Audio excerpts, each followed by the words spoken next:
Hi friends, welcome to Deepika reviews. Kalavari Kodalu Kanaka Mahalakshmi upcoming ఎపిసోడ్లో ఏం జరగబోతుందో తెలుసుకోవాలనుకుంటున్నారా? అయితే ఛానల్ను సబ్స్క్రైబ్ చేసుకొని సపోర్ట్ చేయడం మర్చిపోకండి. అయ్యో, షర్టు మీద కాఫీ పడినట్టుంది.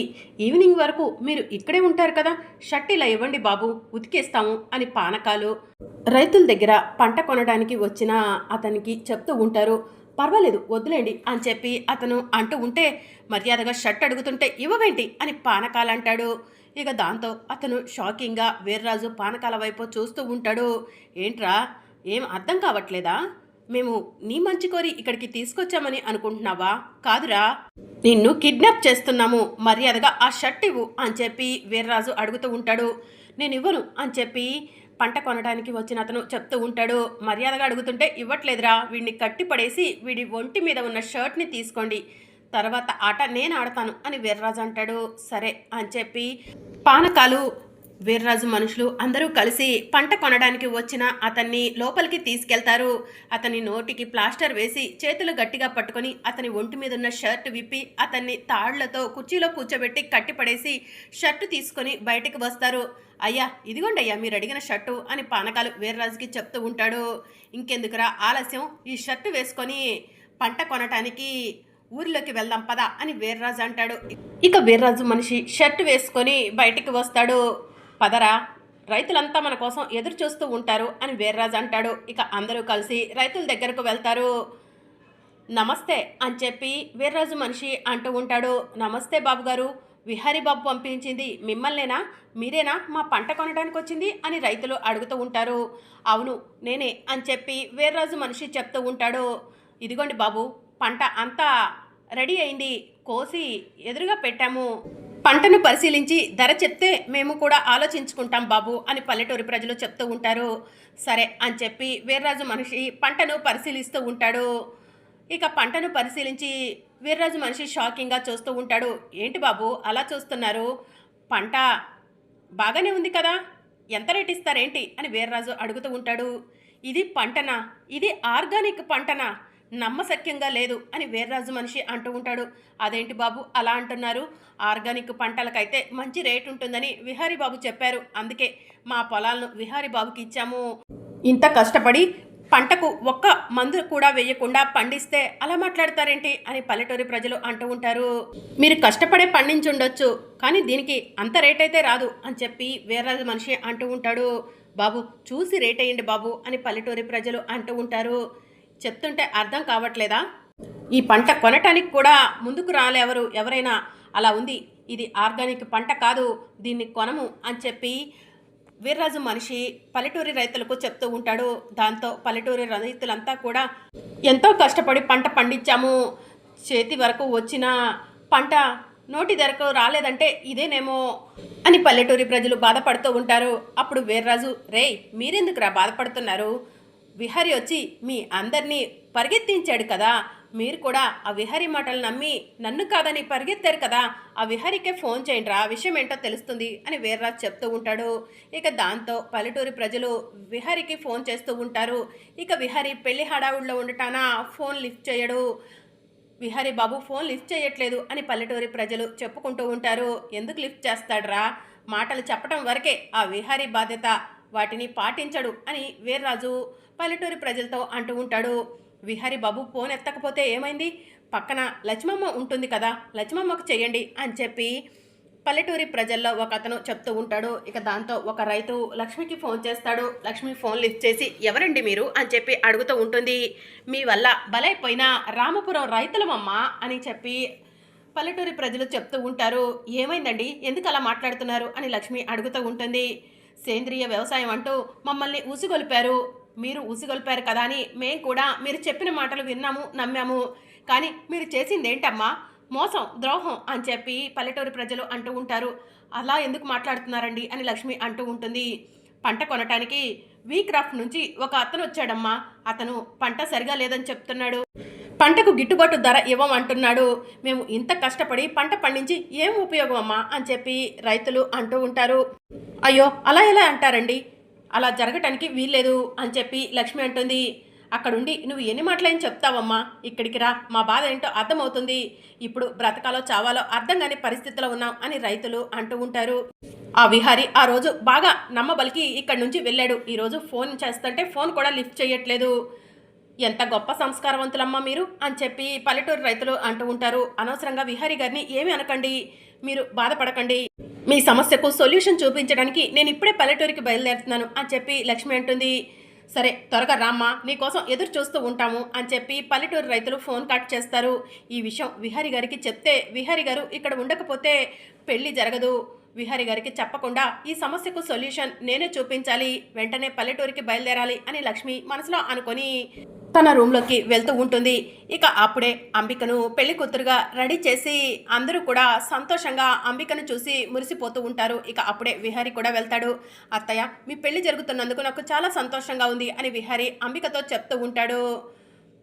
చాలా థ్యాంక్స్ విహారీ, నేను పెళ్ళి వద్దు అంటున్నా కూడా నన్ను ఎలానో ఒకలా పెళ్ళికి ఒప్పించావు, నాకంటూ ఒక బాధ్యత ఉండాలని, ఒక జీవితం ఉండాలని నువ్వు ఆలోచించావు, చాలా థ్యాంక్స్ విహారీ అని అంబిక చెప్తూ ఉంటుంది. అదేంటి అత్తయ్య అలా అంటున్నారు, నాన్న ఉండుంటే కనుక మీ పెళ్లి బాధ్యత నానే తీసుకునేవాళ్ళు, నాన్న లేరు కాబట్టి మీ బాధ్యత నేను తీసుకున్నాను అని చెప్పి విహారీ అంటాడు. అవును అంబిక, విహారీ చెప్పింది కరెక్ట్ అని చెప్పి యమున అంటుంది.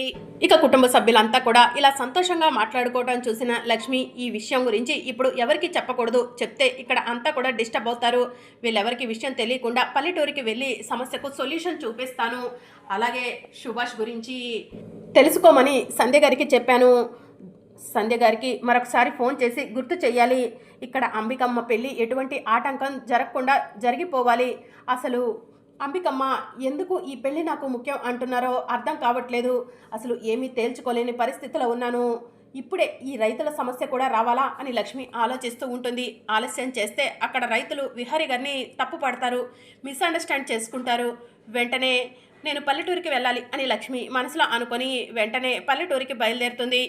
ఇక మరోవైపు విహారీ అంబికత్తయ్య కరణ్ సింగ్ గారు రెడీ అయ్యారా అని చెప్పి అడుగుతూ ఉంటాడు. నాకేం తెలుసు విహారీ అని చెప్పి అంబిక అంటుంది. ఇప్పుడే మేము రెడీ చేసి వచ్చాం విహారీ కరణ్ సింగ్ గారిని అని చెప్పి వసుధ చెప్తూ ఉంటుంది. సరే ముహూర్తానికి టైం అవుతుంది, కరణ్ సింగ్ గారిని నేను చారుకేశ మావయ్య తీసుకొని వస్తాము, మీరు అంబికత్తయ్యని తీసుకొని పదండి అత్తయ్య అని చెప్పి విహారీ పద్మాక్షికి చెప్తూ ఉంటాడు. సరే విహారీ అని చెప్పి పద్మాక్షి అంటుంది. ఇక మరోవైపు అందరూ కలిసి మండపానికి బయలుదేరతారు. ఆ సమయంలో విహారీ లక్ష్మి ఎక్కడా కనిపించట్లేదు అని చెప్పి ఆలోచిస్తూ ఉంటాడు. ఇక లక్ష్మి కోసం విహారీ వెతుకుతూ ఉంటాడు. విహారీ బాబు ఏం వెతుకుతున్నారు అని పండు అడుగుతూ ఉంటాడు. లక్ష్మి కనిపించిందా అని చెప్పి విహారీ అడుగుతూ ఉంటాడు. లక్ష్మమ్మ కనిపించలేదే అని చెప్పి పండు చెప్తూ ఉంటాడు. ఇక అప్పుడే భక్తవచ్చలం వచ్చి ఏంటి నాన్న ఇంకా ఆలస్యం, పెళ్లి కూతురు పెళ్లి కొడుకు మండపానికి బయలుదేరారు, త్వరగా వెళ్దాం పదా అని చెప్పి అంటూ ఉంటాడు. తాతయ్య లక్ష్మి కనిపించట్లేదు అని చెప్పి విహారీ అంటాడు. లక్ష్మి ముందు వెళ్ళిన కారులో ఎక్కడో వెళ్ళే ఉంటుందిలే విహారీ, మనం కూడా మండపానికి వెళ్దాం పదా, ఆలస్యం చేయటం కరెక్ట్ కాదు, మనం ముహూర్త సమయం కల్లా అక్కడ ఉండాలి, గెస్టులందరినీ రిసీవ్ చేసుకోవాలి అని భక్తవచ్చలం చెప్తూ ఉంటాడు. సరే తాతయ్య, లక్ష్మి నాకు చెప్పకుండా వెళ్ళదే అని విహారీ ఆలోచిస్తూ కారు దగ్గరకు వెళ్తాడు. ఇక ఇంటికి తాళం వేసి అందరూ కూడా పెళ్లి మండపానికి బయలుదేరుతారు. ఇక మరోవైపు లక్ష్మి కారులో రామపురానికి వెళ్తూ ఎస్ఐ సంధ్యకు ఫోన్ చేస్తుంది. సంధ్య ఫోన్ లిఫ్ట్ చేసి ఏంటి లక్ష్మి అని చెప్పి అడుగుతూ ఉంటారు. సుభాష్ గురించి ఏమైనా ఆచూకీ తెలిసిందా అని చెప్పి లక్ష్మి సంధ్యను అడుగుతూ ఉంటుంది. ఆల్రెడీ ఎంక్వైరీ స్టార్ట్ చేశాము, 1 గంటలో ఆ సుభాష్ ఎక్కడ ఉన్నాడో పట్టుకొని తీసుకొస్తాము, నువ్వు కంగారు పడక లక్ష్మి అని చెప్పి ఎస్ఐ సంధ్య చెప్తూ ఉంటుంది. సంధ్య గారు ఒక సహాయం చేస్తారా అని లక్ష్మి అంటుంది. ఏంటో చెప్పు లక్ష్మి అని సంధ్య అడుగుతూ ఉంటుంది. కొంతమంది సెక్యూరిటీని మండపం దగ్గర ఉంచుతారా అని చెప్పి లక్ష్మి అంటుంది. సెక్యూరిటీయా అని సంధ్య అంటూ ఉంటే మండపం దగ్గర ఎలాంటి ప్రమాదం జరుగుతుందోనని భయంగా ఉంది, నేను చిన్న పని మీద రామపురం వెళ్తున్నాను, అక్కడ ఎలాంటి ప్రాబ్లం రాకుండా చూసుకోవడం కోసం సెక్యూరిటీ కావాలంటున్నాను సంధ్య గారు అని చెప్పి లక్ష్మి అంటుంది. సరే లక్ష్మి నేను చూసుకుంటాను అని చెప్పి ఎస్ఐ సంధ్య అంటూ ఉంటుంది. మరోవైపు అంబికను కరణ్ సింగ్ని మండపంలో కూర్చోబెడతారు. ఇక విహారీ కుటుంబ సభ్యులంతా కూడా పెళ్లి కూతుర్ని పెళ్లి కొడుకుని చూసి సంతోషపడుతూ ఉంటారు. వచ్చిన గెస్టులందరినీ కూడా రిసీవ్ చేసుకుంటూ ఉంటారు. మరోవైపు ఆదికేశవులు బస్సులో హైదరాబాద్కి బయలుదేరతాడు. ఈరోజు అల్లుడు గారి గురించి అమ్మాయి గురించి నిజం తెలుసుకోవాలి, అమ్మాయి నా దగ్గర ఏదైనా నిజం దాచిపెడుతుందేమో వివరాలు కనుక్కోవాలి అని మనసులో అనుకుంటాడు. ఇక మరోవైపు లక్ష్మి పల్లెటూరికి వెళ్తుంది. రైతులంతా కూడా ఒక దగ్గరే సమావేశమై ఉంటారు.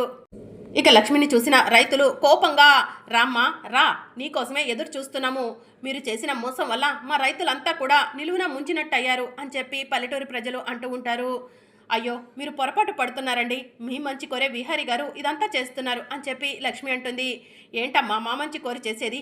ఈరోజు ఇంత కష్టపడి పంటను పండిస్తే పంట కొనటానికి ఒక్కరు కూడా ముందుకు రావట్లేదు అని చెప్పి రైతులు అంటూ ఉంటారు. ఇక అప్పుడే వీర్రాజు తన మనిషికి సైగ చేస్తాడు. దాంతో వీర్రాజు మనిషి, ఏంటి ఇంకా ఈవిడితో మాటలు, ఈవిడను చంపేద్దాం, అప్పుడే ఆ విహారీ ఇక్కడికి వస్తాడు, విహారీతోనే మనం తేల్చుకుందాం అని చెప్పి రాళ్లను లక్ష్మికి విసిరేస్తారు. ఇక దాంతో అక్కడ ఉన్న కొంతమంది రైతులు లక్ష్మికి రాళ్లు విసురుతారు. లక్ష్మి తల నుంచి రక్తం వస్తూ ఉంటుంది. నేను మీతో మాట్లాడదామని వస్తే మీరేంటి నన్ను రాళ్లతో కొడుతున్నారు అని చెప్పి లక్ష్మి అంటుంది. నువ్వు చేసిన మోసానికి, ద్రోహానికి నిన్ను రాళ్లతో కొట్టడం కాదు, చంపేయాలి అని రైతులంతా కలిసి లక్ష్మిని కొడుతూ ఉంటారు. లక్ష్మి తల నుంచి రక్తం వచ్చి స్పృహ కోల్పోతూ ఉంటుంది. ఇక అటుగా వెళ్తున్న పోచమ్మ లక్ష్మిని చూసి, లక్ష్మి ఇంటి ఇక్కడుంది, ఈరోజు విహారీ బాబు ఇంట్లో పెళ్లి కదా, లక్ష్మిని రైతులంతా కొడుతున్నారు అని పోచమ్మ మనసులో అనుకొని పరిగెత్తుకుంటూ లక్ష్మి దగ్గరకు వెళ్ళి, అమ్మ లక్ష్మి లక్ష్మి అని చెప్పి అంటూ ఉంటుంది. పోచమ్మ, అడ్డు తప్పుకో, ఈ లక్ష్మి మన చేతుల్లో చావాలి, అప్పుడే ఆ విహారీ బాబు ఇక్కడికి వస్తాడు అని రైతులు చెప్తూ ఉంటారు. అనవసరంగా తొందరపడకండి అని పోచమ్మ అంటుంది. పోచమ్మ, మర్యాదగా అడ్డు తప్పుకో, లేకపోతే నీకు కూడా తగులుతాయి అని రైతులంతా అంటూ ఉంటారు. ఇక పోచమ్మ ఫోన్ తీసుకొని పక్కకు వెళ్ళి విహారీకి ఫోన్ చేస్తుంది. విహారీ ఫోన్ లిఫ్ట్ చేయకపోవడంతో మళ్ళీ ఫోన్ ట్రై చేస్తుంది. అప్పుడు విహారీ ఫోన్ లిఫ్ట్ చేస్తాడు. నేను పోచమ్మని రామాపురం నుంచి ఫోన్ చేస్తున్నాను బాబు అని పోచమ్మ చెప్తూ ఉంటుంది. ఏంటి పోచమ్మ ఈ సమయంలో ఫోన్ చేశావు అని విహారీ అడుగుతూ ఉంటాడు. ఇక్కడ లక్ష్మమ్మ రక్తపు మడుగులో చావు బ్రతుకుల మధ్య ఉంది బాబు అని చెప్పి పోచమ్మ చెప్తూ ఉంటుంది. ఏం మాట్లాడుతున్నారు మీరు అని లక్ష్మి అడుగుతూ ఉంటుంది. అప్పుడు పోచమ్మ జరిగిందంతా కూడా విహారీకి చెప్తూ ఉంటుంది. ఇక విహారీ, నేను ఇప్పుడే వస్తున్నాను పోచమ్మ అని చెప్పి చెప్తూ ఉంటాడు. ఆ మాటలను భక్తవత్సలం విని, ఏమైంది విహారీ అని చెప్పి అడుగుతూ ఉంటాడు. లక్ష్మి అక్కడ చావు బతుకుల మధ్య ఉందంట తాతయ్య, వెంటనే వెళ్ళి కాపాడాలి అని చెప్పి విహారీ అంటాడు. లక్ష్మి రామపురం ఎందుకు వెళ్ళింది విహారీ అని భక్తవత్సలం అంటూ ఉంటాడు. అదే తెలియదు తాతయ్య అని విహారీ అంటాడు. నానా విహారీ నేను కూడా వస్తాను అని చెప్పి యమున అంటుంది. నానా విహారీ నేను కూడా వస్తాను అని భక్తవత్సలం అంటాడు. ఆఫ్టర్ ఆల్ పని మనిషి కోసం ఇక్కడ పెళ్లి జరుగుతుంటే పెళ్లిని కూడా వదిలిపెట్టి వెళ్తారా అని చెప్పి అంబిక అంటుంది. లక్ష్మి పని మనిషి కాదు, మన మనిషి అని చెప్పి భక్తవత్సలం అంటాడు. లక్ష్మి చావు బతుకుల మధ్య ఉందంట, లక్ష్మి కడుపులో మన బిడ్డ ఉంది, లక్ష్మిని కాపాడుకోవాలి, మనం కూడా వెళ్దాం పదా అని పద్మాక్షి సహస్రకు చెప్తుంది. అంబిక, ఏమీ అనుకోకే, మేం కూడా వెళ్తున్నాం అని చెప్పి పద్మాక్షి అంటుంది. అక్క ఏంటక్క అని అంబిక అంటుంది. అంబిక, పెళ్లి తర్వాత అయినా చేసుకోవచ్చు, ముందు లక్ష్మిని కాపాడుకోవాలి, రాల అంబిక అని చెప్పి పద్మాక్షి అంటుంది. ఆ లక్ష్మి అడ్డు తొలగిస్తే నా పెళ్లి హ్యాపీగా జరిగిపోతుంది అనుకుంటే ఇదేంటి ఈ సమయంలో ఇలా జరుగుతుంది, అంటే నా బంధువులు ఎవరూ లేకుండానే నా పెళ్లి జరుగుతుందా, ఆగిపోతుందా అని అంబిక ఆలోచిస్తూ ఉంటుంది.